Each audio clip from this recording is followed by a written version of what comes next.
चलिए अच्छा बताइए, सेल्स में सबसे मुश्किल काम क्या होता है? दोस्तों ज्यादातर लोगों को सेल्स में क्लोजिंग करना मुश्किल लगता है, क्योंकि दोस्तों प्रॉस्पेक्टिंग तो हो जाती है, अपॉइंटमेंट भी जैसे तैसे आप ले ही लेते हो, आप मीटिंग कर लेते हो, आप प्रपोजल भी दे लेते हो, पर जब बात आती है क्लोजिंग की तो ज्यादातर लोग अपनी ज्यादातर क्लोजिंग नहीं कर पाते हैं, जिससे कन्वर्जन कम होता है। तो दोस्तों अगर मैं आपको एक टेक्निक बताऊं जिससे कि आप बेहतर क्लोजिंग कर पाओ तो कैसा रहेगा? आई एम श्योर आपको अच्छा लगेगा। तो दोस्तों आज मैं आपको एक सेल्स की क्लोजिंग टेक्निक बताने जा रहा हूं जिससे आप बेहतर सेल्स कर पाएंगे, बेहतर क्लोजिंग कर पाएंगे और आपके कन्वर्जन अच्छे होंगे। इस टेक्निक का नाम है द पुश सेल्स टेक्निक। जी हां दोस्तों, the technique's name is the push sales technique. अब ये क्या होती है? तो दोस्तों आप अपने कस्टमर को, अपने पोटेंशियल कस्टमर को एक लिमिटेड टाइम ऑफर देते हैं जिसके अंदर अंदर आपके कस्टमर को वो परचेज डिसीजन लेना होता है। बेसिकली आप अपने कस्टमर को क्या कर रहे हैं? एक सेल को पुश कर रहे हैं कि इसके अंदर अंदर ले लो वरना ये ऑफर खत्म हो जाएगा। आजकल आपने एक एक्रोनिम भी सुना होगा, बड़ा फेमस एक्रोनिम है FOMO, fear of missing out. तो दोस्तों हमारे कस्टमर भी इस फियर से, मिस आउट हो जाने से, मतलब ऑफर के मिस आउट हो जाने की वजह से वो प्रोडक्ट खरीद लेते हैं।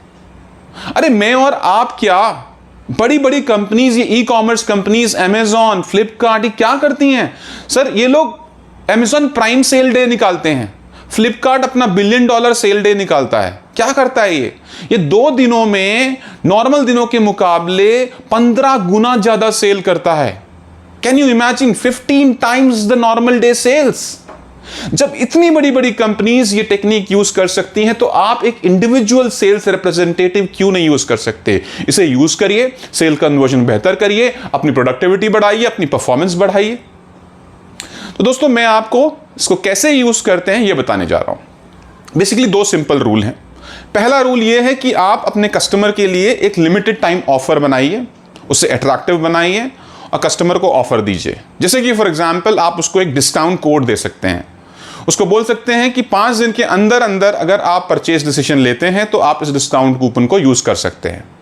दूसरा, आप उसको बंडल ऑफर भी दे सकते हैं, जैसे कि अगर आप इस टाइम तक इन 5 दिनों में प्रोडक्ट खरीद लेते हैं तो अब एक के बजाय आपको एक दाम पे 2 प्रोडक्ट मिल जाएंगे या 2 यूनिट्स मिल जाएंगी। दूसरा, आप एक और काम कर सकते हैं, जैसे कि फॉर एग्जांपल अगर कस्टमर कहता है कि मैं, कस्टमर को अगर ऑफर देते हैं आप, वो मान जाता है, फुल प्राइस पे अगर वो प्रोडक्ट खरीद लेता है तो आप उसको एक और ऑफर दे सकते हैं, जैसे कि 1 साल के बजाय आप उसको 1.5 साल की सर्विस मुफ्त दे सकते हैं। नॉर्मली 1 साल की होती है, आप उसको 1.5 साल की सर्विस मुफ्त दे सकते हैं। और दूसरा रूल दोस्तों, बहुत इंपॉर्टेंट रूल, इस रूल को बिल्कुल मिस नहीं करना है कि इसी के ऊपर डिपेंड करता है ये टेक्निक। कुछ भी हो जाए दोस्तों, कुछ भी हो जाए, माइंडेड, आप इस टेक्निक में इस ऑफर को एक्सटेंड नहीं करेंगे। कस्टमर को एक लिमिटेड टाइम ऑफर आपने दिया है, वो ऑफर टाइम खत्म हो जाने के बाद वो ऑफर खत्म हो जाना चाहिए। अरे दोस्तों मतलब ही क्या है इस ऑफर का? अदरवाइज इस टेक्निक का क्या मतलब है? अगर कस्टमर को यह महसूस हो गया मैं कभी भी खरीद सकता हूं, आज नहीं कल भी अवेलेबल रहेगा, तो वो जल्दी खरीदने की कोशिश क्यों करेगा? और आपका मकसद क्या है? आपका मकसद है क्लोजिंग बेहतर करना, सेल्स क्लोजिंग के नंबर्स बढ़ाना। तो अगर आप ये टेक्निक इस तरीके से यूज नहीं करेंगे तो इसका कोई फायदा नहीं है। तो दोस्तों आई एम श्योर आपको ये टेक्निक अच्छी लगी होगी।